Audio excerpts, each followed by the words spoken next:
Good afternoon, everyone. My name is Kevin Petrus. I'm a lieutenant with the Charlotte Mecklenburg Police Department here in Charlotte, North Carolina. I appreciate your patience this afternoon as we have worked through the situation that we've been dealing with today. There's no doubt that our Charlotte community has experienced a tragedy today.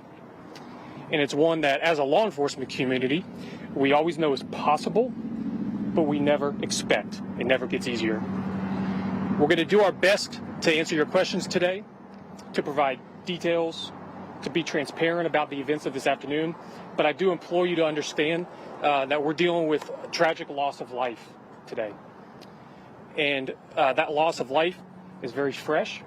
There's details that we do not know. There's questions that we frankly just aren't going to be able to answer.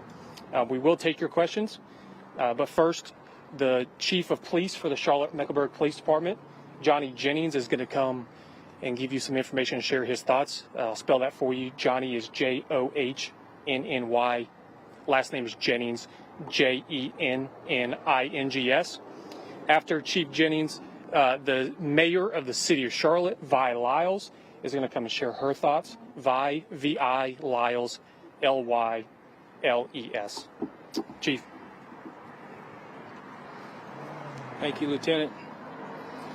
Today's an absolute tragic day for the city of Charlotte and for the profession of law enforcement. Today we lost some heroes that are out to just simply trying to keep our community safe. I'm going to try to go through a series of events of how this all occurred and played out, and then tell you a little bit more about the injuries and the things that we had to endure today as a profession and as a city. So about 1:30 p.m. this afternoon, the U.S. Marshals Fugitive Task Force went to the 5,000 block of Galway Avenue in an attempt to serve a warrant on an individual for possession of firearm by a convicted felon. When they approached that individual, they were met with gunfire. Officers returned gunfire and struck the victim, who was later pronounced deceased in the front yard of the residence. As officers approached that individual, they then received additional gunfire from inside of the residence.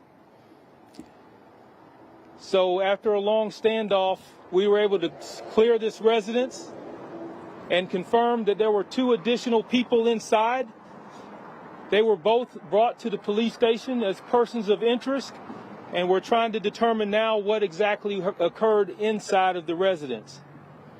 Tragically, there were 3 members of the U.S. Marshals Task Force who were pronounced deceased, and there were 4 CMPD officers who were shot, one being in critical condition who is now in the hospital fighting for his life. A total of 8 law enforcement officers were shot by the suspects in this house. So we are very early in the investigation. CMPD will lead this investigation. We still have a lot to uncover, a lot of questions that are not answered right now. So please respect the fact that I won't be able to answer some of the questions that you're going to have. But at the same time, we are going to diligently work on this to ensure that we bring a respect to these officers and these law enforcement officials that lost their lives today. And this is a good example of what we try to tell people every single day, that when we put on this uniform, that we don't have any guarantees that we'll return home. But yet we have a lot of great men and women across this entire country that do it every single day to make sure that you're safe in your communities. So with that, I'm going to turn it over to Mayor Vi Lyles, if she'll want to say a few words. I'm just going to put this mic down. You never know what your day is going to be like. You can't plan things like this to be in this space at this time. We've lost 3 people. They lost their lives after they gave us the opportunity to be in a safe place, and they lost their lives. These are people that care deeply about what they've done for a profession, and now today we have to say to them how much we are grateful for what they have done. We won't know very much about what happened until their investigation is done. But I know this about our community. Our community stands up for people. They stand up for all of the people that work for us, that make it possible, all of our officers. If you had a little bit of problem driving around today, I don't think anybody was too worried about that, because we know that there is a reason for this, and there's a reason that everything happens, and sometimes we don't understand it. But at this point, I know that this community will seek understanding. I know that our police department will seek understanding. I want to say this. We're very, very much grateful. Today I heard from the White House about the loss of our officers and the situation that we were having to adjust to. I've heard from Congresswoman Adams as well as Congressman Jeff Jackson. On the way over here, the Speaker of the House, Tim Moore, and the President of our State Senate, Phil Berger. They all talked about what can they do to help us. Now, we may not know what help we need right now today, but we do know that when people reach out to say this is something that is important that has happened,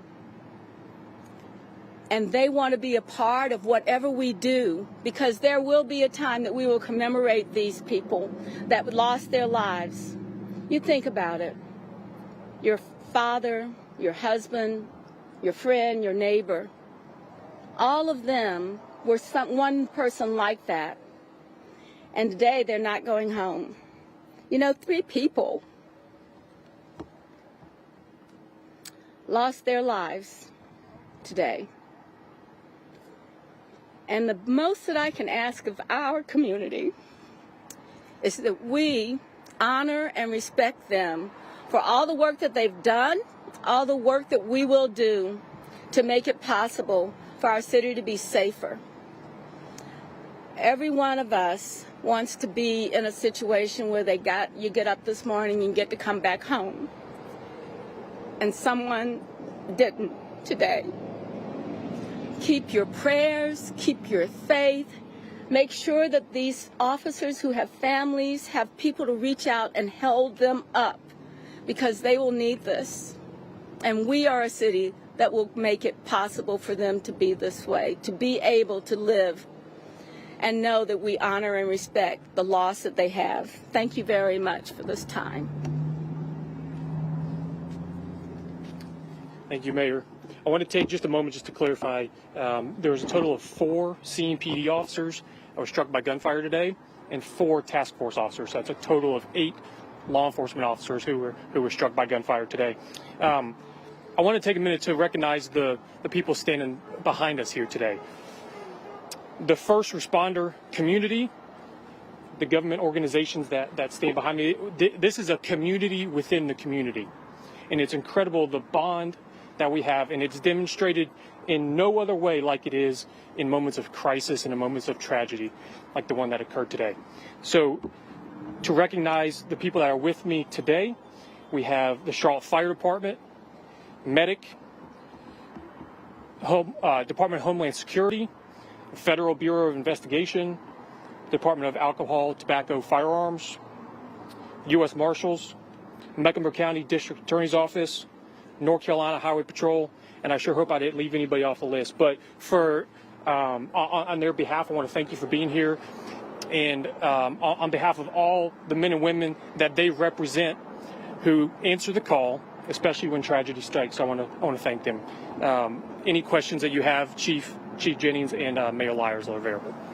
Chief Jennings, you mentioned that these marshals were serving a warrant for a convicted felon with a weapon. Yes. Knowing that they're going into a situation where they know that someone has a weapon, how does that change the way that they respond, if at all? Well, it certainly changes the response. The question is, how does it change the response when you're going into a residence where someone has a history of having a weapon? And let me just be clear, the U.S. Marshal Service, their fugitive task force is comprised of surrounding agencies. So there are multiple agencies that are involved with the Fugitive Task Force, with the Marshal Service. The Charlotte-Mecklenburg Police Department is a member of the U.S. Marshals Task Force as well. So anytime you are dealing with someone who is a convicted felon and who has been caught previously with a firearm, it does raise concerns and raise awareness when you are responding. So when they do that, part of the reason the task force is such an imperative part of what we do every single day is because they have extensive training and they train together to be able to deal with these kind of situations. It's always going to be something that's on the forefront of their thought process when you're going after Charlotte's most dangerous people. And unfortunately today was something tragic that we never want to see. I never want to stand in front of you today to talk about an incident such something this tragic. It's really heartbreaking. Yes.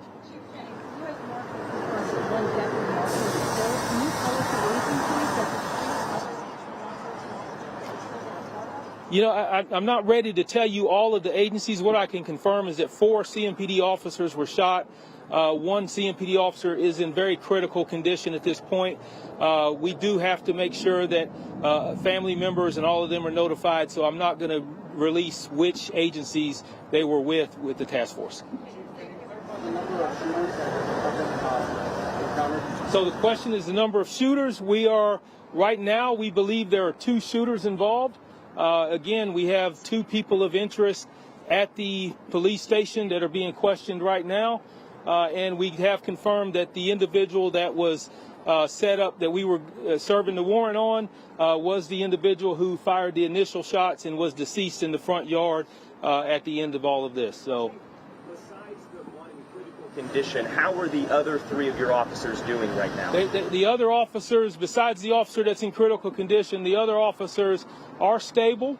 The degree of injuries are varying, anywhere from a graze wound to a wound that requires a little bit more attention, but they are stable and expected to be okay. And can you say if any of your officers who are shot in this, were they responding patrol officers? Were they SWAT officers? Yes, I can confirm that we do have a sergeant who is assigned to the task force who was on the scene. That officer immediately called for help.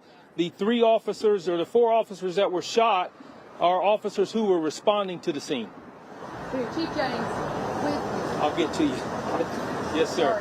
With the scene, can you just tell us what firearms these suspects had and when you were able to get into that house? Were there any other firearms that were found? That's still early to tell. Right now, we're still doing the investigation in the house. I can tell you it was a high-powered rifle that was involved on the suspect end. Yes, sir. Chief, first of all, my thoughts and prayers are with you and the U.S. Marshals. What can you say about the bravery of the officers who responded to the scene knowing that their brothers and sisters in blue were actively being shot at? Thank you for that question. So the bravery of our officers that responded to the scene knowing that they're going into gunfire is what I've been saying for many years, is in the face of danger, our people step up and this profession steps up. And that's what we should be defined as doing, because they knew what they were going into and still held their own in attempt to apprehend this suspect. They knew that they had officers that needed help, that needed to be extracted from that location, yet they went in, some getting shot themselves as a result. So the bravery, the heroism, everything that goes down with that defines what our profession is, our people demonstrated that today, and I couldn't be more proud of the response. I couldn't be more proud of the partnerships that we have at every single level of law enforcement, every single level of public safety. I can't say enough about the phone calls, the text messages, the support, and as you heard Lieutenant Petrus say, or the mayor say, that a lot of it is, what do you need? How can we help? And it just, in times like this, that's exactly what we need in these situations. Chief, in terms of other surrounding areas, law enforcement agencies, can you talk about how many maybe from other counties helped out or federal law enforcement agencies helped out? Yeah, so the question is how many other agencies are with the Fugitive Task Force or just responded? So the fugitive task force, I don't have the exact numbers. With Charlotte has one member on the fugitive task force as a sergeant, but mainly the surrounding agencies within our surrounding cities and towns are members of that, and we can get you those numbers exactly who's involved. Actually helped out responding to this, whether it was Gaston County providing the Bearcat or whatever. Yeah, so the officers who responded to help out, all the federal agencies were on the scene with me, and state agencies. The Mecklenburg County Sheriff's Office was there as well. We had agencies from Pineville to different towns within our county. They sent officers in to answer our calls for service, because we obviously, you can imagine the manpower needs that it was to secure that scene and to do the transports. So they were very helpful to ensure that we did not let our citizens down in responding to those calls for service, and they were very helpful in that. So, Chief Jennings, were there any children in the house at the time of this, while the warrant was being served? No children in the house. There was one juvenile that we did get out of the house, though. Yes.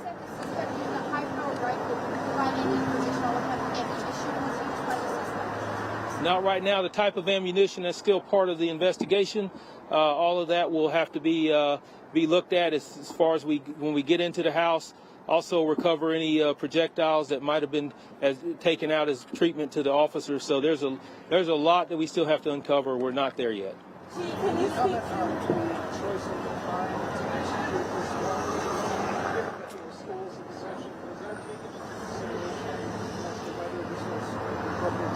So the question is whether this was an appropriate time to serve a warrant.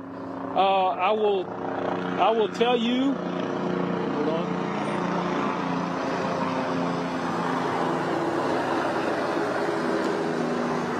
I will say, when you're talking about a felon who has propensity to carry a firearm, there is no great time to do it, whether it's in the middle of the night or in the middle of the day.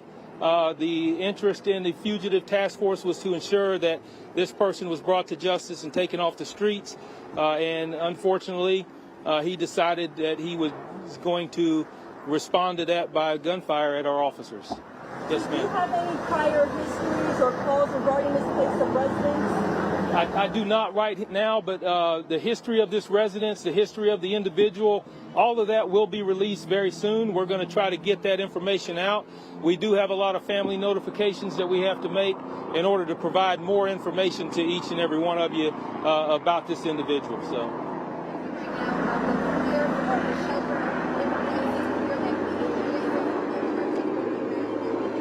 Yeah, so the question is right now, is the shelter in place open? Is the area okay to go back to normal duties? Yes, we're going to be at the residence processing the crime scene probably for several hours.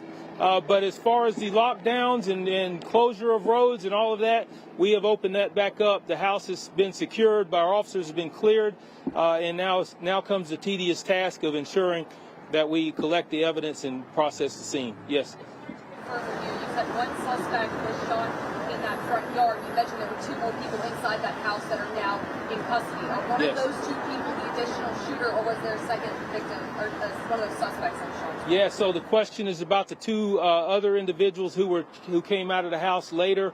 I can't confirm right now which one or if either are the suspects in the additional shots that were fired. What I can tell you is that we had the house secured, and the perimeter was secure, and we continued to take gunfire from inside the residence.